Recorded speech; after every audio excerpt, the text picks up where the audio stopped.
Today we are going through the full internet setup that I use that keeps me and the Langer online in the UK and Europe as a full-time digital nomad. Let's do it. Now, before we crack on with the video, I just want to say morning. It's Sunday morning for you. As you can see, it is a little bit darker for me because it's been so hot lately, so hot. I'm filming this in the evening. It is currently, let me just have a look. It is currently 10 o'clock at night. It's still bright and light. I'm currently using the Juicy Brucey to charge, but we're not here for that. Let's talk about internet. Now, we are going to jump in the motorhome, but there is a few caveats I want to say before we get into the nitty gritty of this video. This isn't the ultimate guide. I am not a guru. I'm not an expert. I don't really know what I'm doing, to be fair, but this works for me at the moment. I just want to make that clear to start with. You know, I use the internet a hell of a lot for my business, for YouTube, for everything. So what you're going to see in this video, not everyone needs. So I don't want you to think, oh, I need to go and buy this, buy that, buy this, buy that, because most people do not need this setup. Like I say, I am a very heavy internet user, which we're going to get into, but I just wanted to say that this isn't the ultimate guide. You have to have it this way. There is no other way, and I'm the best, and this is the only way around it, because it's not. There are 1,000,001 ways that you can do internet on the road full-time in the UK and Europe, and this is mine. So let's jump in and go through it, shall we? Now, as I said at the beginning of this video, I am a heavy user of data and the internet. I am a full-time creator. I have got tons of notes here, so if I do look down, it's because I've got loads of notes, because this is a bit technical and I'm not a technical guy. Now, this video right here would have been uploaded to Dropbox online, and then Luke, my editor, will download it. He will then edit it, then he will then upload it to YouTube. I then have to check it, make sure I've given him all the footage and all this and that, because that sometimes happens, and then we go backwards and forwards, and so that is a lot of data being uploaded. Now, it's not just work. I've got a lot of devices inside this motorhome: the blink cameras, the temperature sensors, the servo, you name it. I've got lots of different stuff that can be connected to and controlled via the internet, which means I need, you know, access to it. Otherwise, it's pretty useless, really. To be fair, the truth of it is like, most people could just get a simple setup, but if we really get into the nitty and gritty of it, the UK signal just sucks. It really does. The internet speeds are so bad for being so high on the pecking order of the world stage, and you know, we've got the GDP of this and that and God knows what else. I'm not getting into any of that, but we like to think that, you know, we're right up there. But when you actually look at our speeds, and I travel Asia quite a lot, their speeds are phenomenal. I'll put a speed, when we get to the speeds, I will go through some of the speeds that I had out in Thailand and Vietnam, and they will blow your socks off. Now, nothing gets you online every single time. There's always going to be blips in the system. You know, the using a SIM card needs a tower and a mast. Using Starlink needs a clear sky and the satellites. So the easiest way I've found is to put it all into the router and let the router decide. Now, 9 times out of 10 it's the SIM cards that are doing the bulk of the work, unless it's a certain time of year or a certain situation, or I am somewhere which is really bad, really poor, then I will have the Starlink on, but we're going to get into that. Now, my motorhome has aluminium walls. Now, that makes the van pretty much like a Faraday cage, so signals just don't get in, or they do but very poorly. So when building a system, for me, it's essential to be able to get the actual signals into the van, because this is where I sit, so I need the internet here, not stuck out on the roof not getting in. So that's where the router with an antenna on the roof comes in. Now, this is going to sound pretty technical, but we're going to get into the kit of what I've got. But I'm going to put loads of B-roll up of this system, and there will be full links in the description if you need to go check any of them out. And if you do have any questions about this, then please do drop them in the comment section below. Now, we'll start with the router. So the router is a GLI Net GLX 3000. This is the brain of the system. This brings all the signals of whatever I've got in, and then makes Wi-Fi to me, and then I can use it, which is wonderful. I love it. Now, the antenna is a pointing MIMO 3 17. So 7-in-1, which is 4 cellular, 2 Wi-Fi and 1 GPS. Now I don't use the GPS, I just use the 4 cellular and the 2 Wi-Fi ones. Moving on from that, we have got the Starlink Mini, which is mounted on the roof with a Star V mount kit, wired in natively by DC into the Victron Servo through a relay. Like I say, I'm going to put all this on, and John fitted all this for me, which was, I've got a video for that which I can put in up here and down in the description when it got fitted. But it ultimately means I can use the Starlink as and when I want. I can turn it on and off on 12-volt power via the servo, so I can do it from the screen over there, or I can do it on my phone, or I can even set it up on a timer so it comes on at a certain time every day or night and then powers up the Starlink, and then the router would take over from that. Now, before we get on to why I have the Starlink and I have it running through the router, let me just say what actually goes in the router itself, and that's 2 SIM cards. Now, the main SIM card I've got is a data SIM, which I bought on Amazon. Now, it runs through 3 Mobile, but it's from Scancom, and you can buy them pretty cheaply. You can get them on good deals when there's Prime Day or Black Friday, which is fantastic. If you are looking for one, then I'd definitely wait until they go on sale. The beauty of them is you don't get any price increases because you're paying now and it lasts until a certain date. So, you know, you might get 12 months, you might get 15, you might get 18, and so on. So whatever you pay, you then divide by how many months you're getting, and it works out a pretty good deal.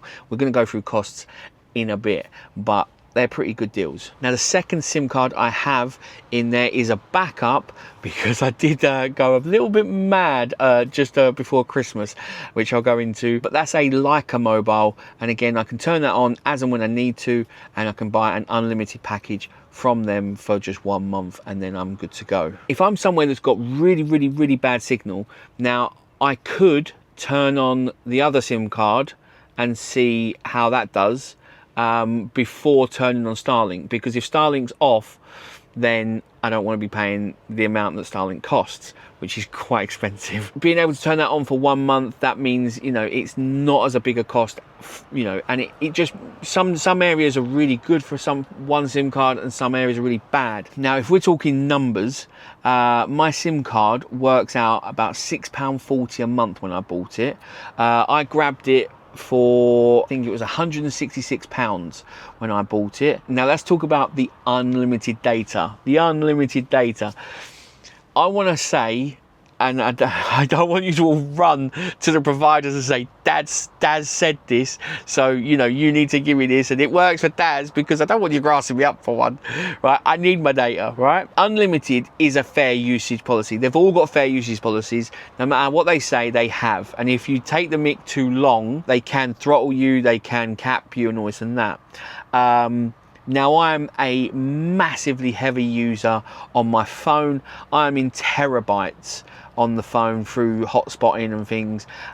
It is insane how much data I use on the phone. Now, I said to you I pushed my luck in December because I had a lot of videos filmed ready for me to go away to Asia. 3 actually turned me off. They said, no, you're taking the mick now, you're having a laugh, you really are.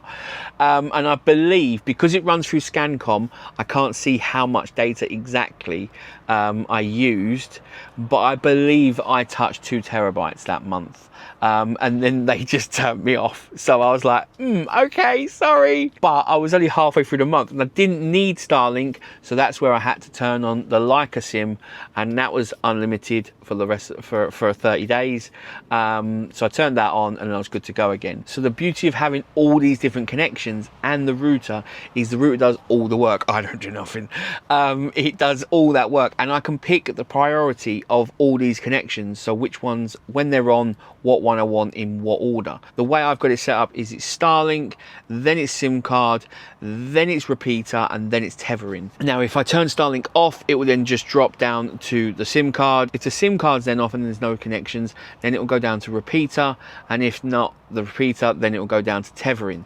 Now the repeater is when I'm on, say for instance, like a festival, or a showground, or I'm on a campsite, then I can use their Wi-Fi. Now the campsite Wi-Fi trick is pretty good option to have. I've used it a few times, but it is public Wi-Fi, and it just feels a little bit more vulnerable than like a coffee shop or an airport or something like that, because you've got a field full of people and they're all on the same Wi-Fi. You just don't know who's on what, do you? If they're trying to look at your data, if they're trying to sneak in or anything like that, I just don't like it. So that's where Surfshark comes in. Now you guys know I've been using Surfshark for many years, way before we started working together, because I wanted to protect myself and have a few little cheeky bonuses on top, but we'll get to those. Now I don't have much, but what I do have, I want to keep mine. When I am using the site's Wi-Fi through my router, everything of mine is connected to that router and to that public network. Now I don't want them having access to any of my stuff. I don't want them having access to my data, let alone all my cameras, all my devices, and God knows what else. I just don't want that. I want to protect myself, I want to protect my data, and I want to protect my devices, and that's where Surfshark comes in and protects me. Now Surfshark's fantastic, and it works on my laptop, my tablet, my phone, my Fire Stick. It works on every device I have, but it doesn't work on things like my Blink video cameras. But I can run Surfshark through my router, so the whole connection that comes in and then out again to all of my devices is running through Surfshark, which means end-to-end encryption. Now not only that, there is a cheeky little bonus as well. You can unlock geo-restricted content, which I find fantastic and I love so much. I love protecting my data, but I do like unlocking geo-restricted content right from the comfort of my sofa. So I can look at any of the streaming service catalogs around the world right from here. So I can be in France, Italy, Belgium, America, China, anywhere, looking at their streaming service. So if protecting your data and unlocking geo-restricted content sounds good to you, then you need to give Surfshark a try. Scan the QR code up here, click the link in the description, head on over, and make sure you use the code URBAN for an extra 4 months. Yes, 4 months. Plus, there's a 30-day money-back guarantee. It's a no-brainer, right? Now, I know you're all probably thinking and questioning, Starlink, it's expensive, right? It's expensive. And yes, I am not going to defend Elon at all. It is expensive. He is the only provider out there really providing a solution to the problem of internet and the poor internet in this country. Now, when I get to a showground before the show sets up, I'm there on like a Tuesday or a Wednesday. Data's fine. Speeds are pretty good, you know, give or take a bit. They're not too bad. But by the Thursday, Friday, Saturday, when there's thousands of people there and they're all trying to connect to the masts, it just falls flat on its face and we all get zilch because it's sharing it between so many people. It just can't handle it and can't cope. So that is where Starlink comes in. Now, Starlink is expensive. I know you're all probably thinking and asking, how much is Starlink? How much is Starlink? Some of you probably know Starlink costs £100 a month. Yes, £100 a month. Now, when I'm not using it, I can turn it off, but it is £9 a month standby cost. That goes into low data mode, which means you can still get updates, and I think you can browse a page or two here and there, but you aren't going to get much more than that. But yeah, £100 a month, which means per gigabyte, per, you know, a data allowance, it is expensive. But I kind of, you know, need it at certain points throughout the year. Through show season, it really makes sense for me to have it, because I'm traveling to campsites quite a lot and to showgrounds. Showgrounds get swamped with the amount of people there, and some campsites that I go to throughout the season, they've got real poor signal in that area.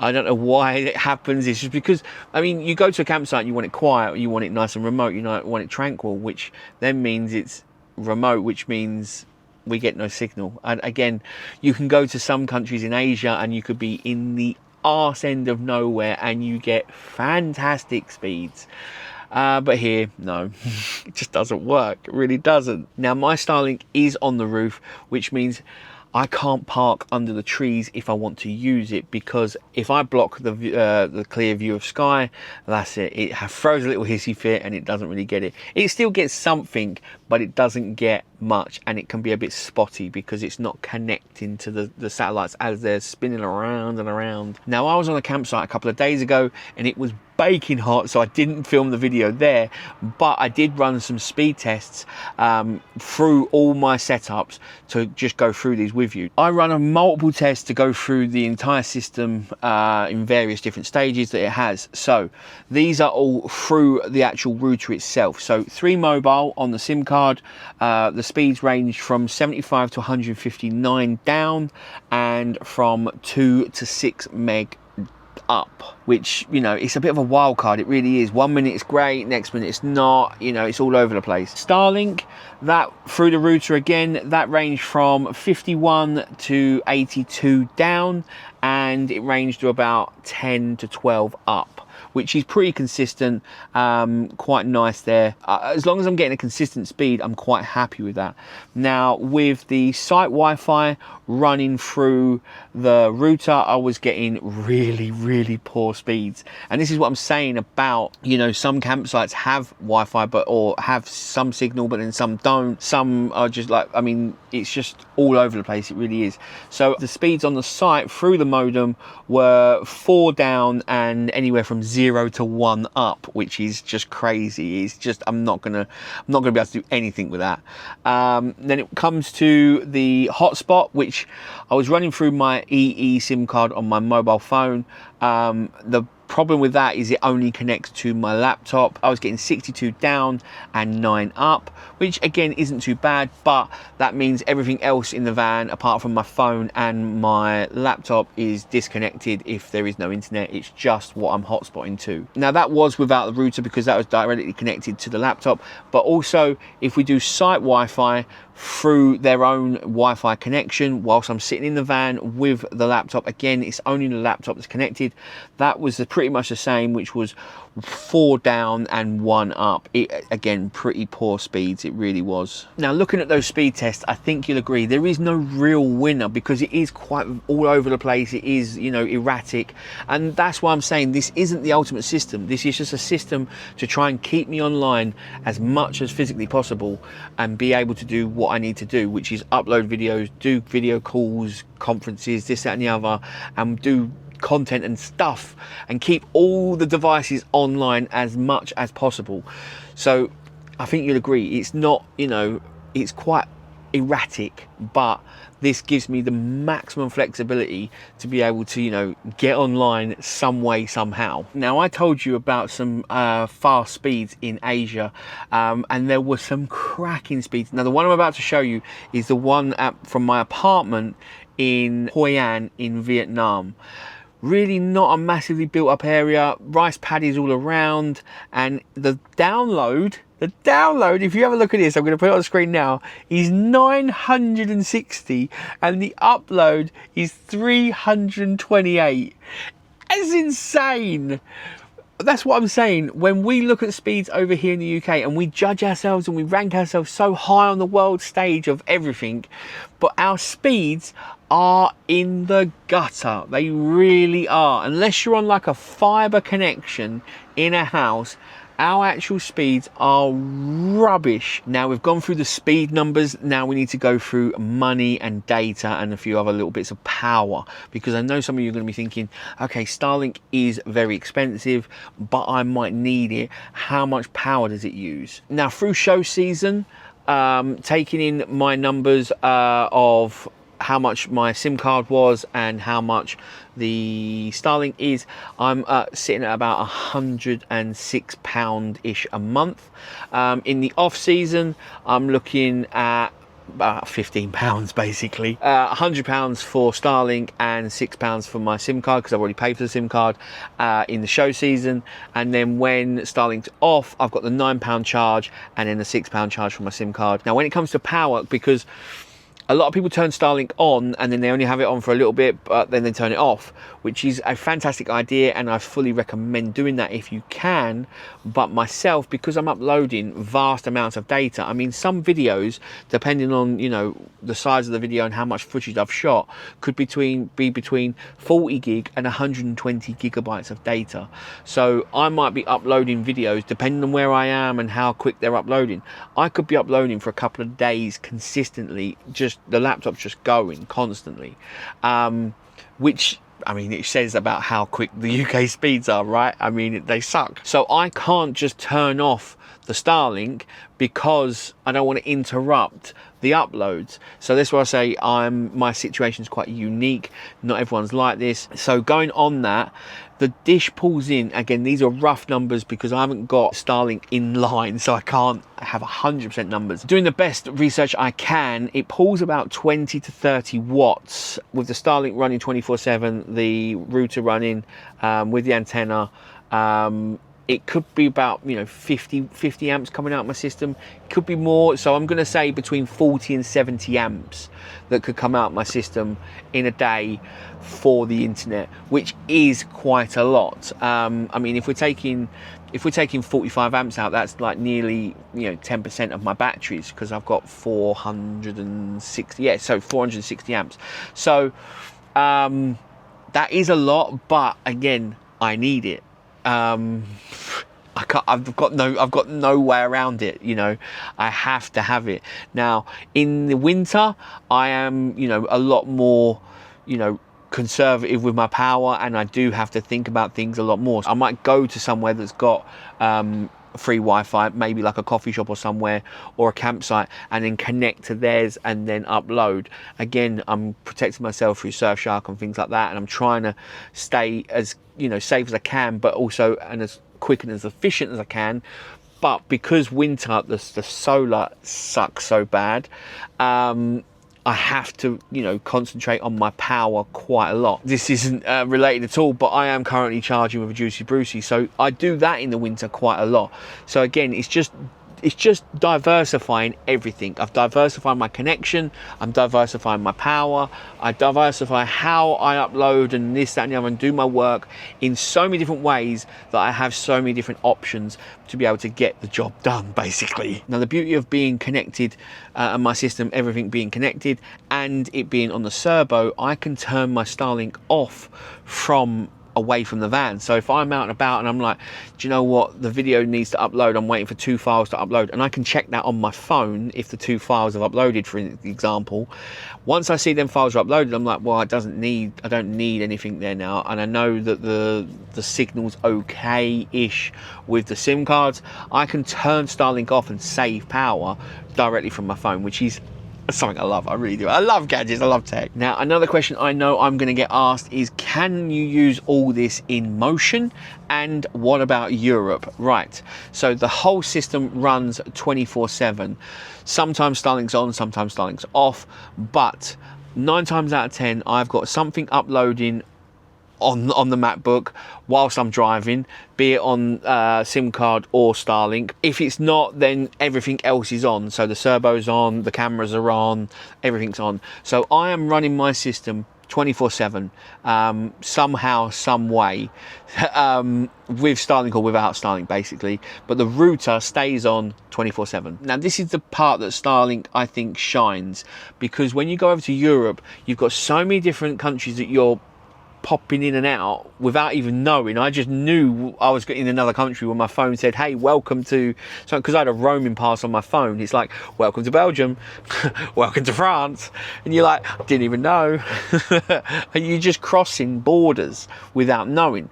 Now I got caught a few times over in Europe with my internet because I bought a French SIM card and it said unlimited, but that's only in France, and then I popped across to the Netherlands and it was like I was using the SIM cards there, and then it's like, yeah, you only get 5 gig here, so then they cut me off, so then I had to go find another SIM card.